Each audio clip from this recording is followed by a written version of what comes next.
اچھا یہ بڑی اہم ہے اور یہ 40 نووی میں بھی ہے، اور اس میں وہ بات واضح ہو جائے گی کہ فطرت کی جڑ کیا ہے اور خلقت کی جڑ کیا ہے۔ وعن ابن مسعود رضی اللہ تعالی عنہ، حضرت عبداللہ ابن مسعود سے مروی ہے، قال حدثنا رسول اللہ صلی اللہ علیہ وسلم وهو صادق المصدوق، وہ فرماتے ہیں کہ ہمیں بتایا اللہ کے رسول صلی اللہ علیہ وسلم نے، اور نوٹ کرو وہ صادق ہیں مصدوق ہیں، صادق ہیں سچے ہیں، مصدوق ہیں کہ ان کی سچائی پر خود اللہ گواہ ہے۔ اچھا یہ کیوں کہنے کی ضرورت پیش آئی؟ کسی عام طور پہ شک میرے علم میں تو نہیں کہ کسی اور حدیث سے پہلے یہ الفاظ ہوں، اس لیے کہ اس میں جو امور آ رہے ہیں وہ عام ذہن انسانی اس کو ذرا قبول کرنے سے تھوڑا سا ہچکچاتا ہے، رکتا ہے، تو اس لیے ایمفیسائز کیا ہے وَهُوَ الصَّادِقُ الْمَصْدُوقُ۔ وہ کیا بتایا حضور نے؟ اَنَّ خَلْقَ أَحَدِكُمْ يُجْمَعُ فِي بَطْنِ أُمِّهِ 40 يَوْمًا، تم میں سے ہر شخص کی خلقت اس کے ماں کے پیٹ میں 40 دن ہوتی ہے، نطفتن 40 یوما نطفتن، وَيَكُونُ عَلَقَةً مِثْلَ ذَلِكَ، اسی طریقے سے پھر وہ علقہ کی صورت میں ہوتی ہے، ثم يكون مضغة مثل ذلك، پھر اتنا ہی عرصہ اس کا مضغہ کی ایک سٹیج ہے، ثم يبعث الله إليه ملكا بأربع كلمات، پھر اس کو اللہ تعالیٰ اس کے پاس بھیجتا ہے، یعنی یہ 120 دن 4 مہینے، اس کے بعد نفخ روح ہوتی ہے، اور اس نفخ روح کے ساتھ ہی وہ جو علم الہی کی کتاب قدیم ہے اس میں جو اس شخص کا کھاتا ہے پرٹیکولر، اس کا پرسنل لیجر جو ہے، وہ اس کی پوری کاپی جو ہے وہ وہاں پر درج کر دی جاتی ہے، تو اللہ تعالیٰ بھیجتا ہے۔ یا یہیں سے بعض فقہا نے یہ مسئلہ نکالا ہے کہ 120 دن تک 4 مہینے تک جو جنین ہوتا ہے رحم مادر میں، اس پر انسان کا اطلاق نہیں ہو سکتا، وہ حیوان انسان تو ہے صرف، ابھی انسان نہیں ہے، انسان اس وقت مکمل ہوگا جب روح پھونکی جائے گی، اور وہ 120 دن کے بعد ہے۔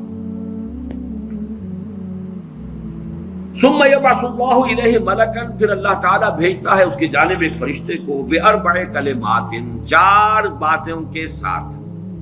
فيكتب له، اب یہاں پہ کتاب کے لفظ کو پھر نوٹ کر دیجیے، میں سمجھتا ہوں بڑا مناسب لفظ زبان پر آ گیا کہ وہ جو ایک بڑا وہ سپریم کمپیوٹر ہے، اس میں جو بھی کھاتا ہے پرسنل اس شخص کا، اس انڈیویجول کا، جو فلاں تاریخ کو فلاں جگہ پر وہ 120 دن کا جنین بن جائے گا، اس کا کھاتا وہاں سے لا کر منتقل کر دیا جاتا ہے، اور یہ ہمارے وجود میں پیوست کر دیا جاتا ہے۔ یہ بھی نوٹ کریں، یہ سورہ بنی اسرائیل میں ہے، سورہ بنی اسرائیل میں جہاں شاکلہ کا لفظ آیا آخر میں جا کر، شروع میں یہ بھی ہے کہ ہر شخص کا وہ جو نامہ اعمال ہے وہ اس کی گردن میں کہیں کوئی جگہ ہے، کوئی مائکروسکوپی بھی کوئی الٹرا مائکروسکوپک ہوگی کہ جس کے اندر وہ شفیع عنقہ ونخرج له یوم القیامۃ کتابا یلقاہ منشورا وکل انسان الزمناہ طائرہ فی عنقہ ونخرج له یوم القیامۃ کتابا یلقاہ منشورا۔ تو یہ کہیں وہ ہے کھاتا، جیسے کہ دل میں روح ہے جسے ہم نہیں جانتے، وہ ہمارے ڈسیکشن میں، ہمارے مطالعے میں، ہمارے جو حواس مادی ہے ان کی گرفت میں نہیں آتی ہے، اسی طریقے سے گردن میں کہیں انسان کے کوئی شے ہے کہ جہاں پر کہ وہ ہمارا وہ کھاتا جو ہے اس مکمل کتاب الہی، وہ جو اس کا علم الہی جو قدیم ہے اور قطعی ہے، اس سے اس کی پرسنل جو ہے وہ کھاتا وہ آ کے یہاں پہ خط کیا بأربع کلمات فیکتب عملہ، یہ بھی لکھ دیتا ہے اس کا عمل کیا ہوگا، یہ وہی علم ہے، اللہ کا علم، یہ کیا کرے گا، واجلہ، اور اس کی مدت دنیا میں کتنی ہے وہ بھی طے ہو جائے گی، یہاں رہنا کتنا ہے، 60 برس یا 60 دن یا 60 گھنٹے، یہ سب طے ہو جائے، ورزقہ، ملنا اسے کیا ہے، وشقی اور سعید، یہ بھی کہ بالآخر یہ شقی رہے گا یا سعید رہے گا، شقی بدبخت نتیجے کے اعتبار سے، یا یہ کہ سعید ہوگا صاحب سعادت کامیاب۔ ثم ينفخ فیہ الروح، اچھا نوٹ کیجئے، یہ جو اس کا پرسنل لیجر جو ہے، اس کی کاپی جو اس کے اندر لٹھی کر دی گئی ہے، چپکا دی گئی ہے، کہیں انسرٹ کر دی گئی ہے، یہ نفخ روح سے پہلے ہے۔ ثم ينفخ فيه الروح، وہ فرشتہ اس لیے کہ اس کا سارا تعلق جو ہے اس باڈی سے، اس کی یہ ساری جو بھی شاکلہ ہے وہ اس باڈی سے متعلق ہے۔ روح فطرت ہے، وہ بعد میں آ رہی ہے، وہ تو بعد میں اس کو دی جا رہی ہے، اس کی وہ آزاد شخصیت، آزاد چوائس، وہ اس فطرت کی بنا پر ہے۔ ثم ينفخ فيه الروح، پھر وہ فرشتہ اس میں روح پھونک دیتا ہے۔ فوالذی لا الہ غیرہ، تو اس اللہ کی قسم، اس ہستی کی قسم جس کے سوا کوئی الہ نہیں، ان احدکم لیعمل بعمل اہل الجنۃ حتی ما یکون بینہ وبینہا الا ذراع، تم میں سے کوئی اہل جنت کے سے عمل کرتا رہتا ہے یہاں تک کہ، اب یہاں میں ایک الفاظ کا اضافہ کر رہا ہوں بات کی وضاحت کے لیے، اس کو بریکٹ میں سمجھیے، بظاہر دیکھنے والوں کے نزدیک اس کے اور جنت کے درمیان بس ایک ہاتھ کا فاصلہ رہ جاتا ہے۔ فَيَسْبِقُ عَلَيْهِ الْكِتَابُ، کہ اس پر پھر وہ جو نوشتہ تھا، اس میں تو لکھا تھا شقی، پھر اچانک اس کی زندگی میں انقلاب آتا ہے اور اس کے اوپر وہ نوشتہ جو ہے اللہ کا علم الہی کا جو غلط نہیں ہو سکتا، اس کا ظہور ہوتا ہے۔ فَيَعْمَلُ بِعَمَلِ أَهْلِ النَّارِ فَيَدْخُلُهَا، پھر وہ جہنمیوں کے سے کام کرنے شروع کر دیتا ہے اور تو داخل ہو جاتا ہے۔ ابھی میرا خیال ہے کہ سال 1.5 سال یا 2 سال ہو گئے ہیں، ہماری جو تنظیم اسلامی آزاد کشمیر کو ہم نے ایک علیحدہ حلقہ آٹونومس بنایا ہے، اس کے جو امیر ہیں سید مظفر حسین ندوی، بہت بڑی بزرگ شخصیت ہیں، بڑی علمی شخصیت ہیں،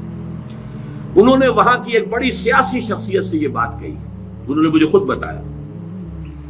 کہ کچھ لوگ تو ہوتے ہیں کہ جن کی جوانی اور اس کے بعد کے دن بڑے برے گزرتے ہیں آوارگی میں، پھر رفتہ رفتہ بڑھاپے کے آس پاس آ کے پھر وہ کچھ نیکی کی طرف مائل، توبہ تلہ کر کے پھر وہ اچھے راستے پہ آ جاتے ہیں۔ کچھ لوگ الٹے ہوتے ہیں کہ وہ پہلے بڑے نیک، بہت صالح، بہت اچھے، بہت محتاط، بہت متقی، لیکن یہ کہ آخری عمر میں آ کے تو ان کا حال جو ہے بدل جاتا ہے اور پھر وہ بالکل مختلف شخص بن جاتے ہیں، اور ان دوسروں میں سے آپ بھی ایک ہیں۔ اور یہ ایک بہت بڑی شخصیت آزاد کشمیر کی، جن سے یہ کہا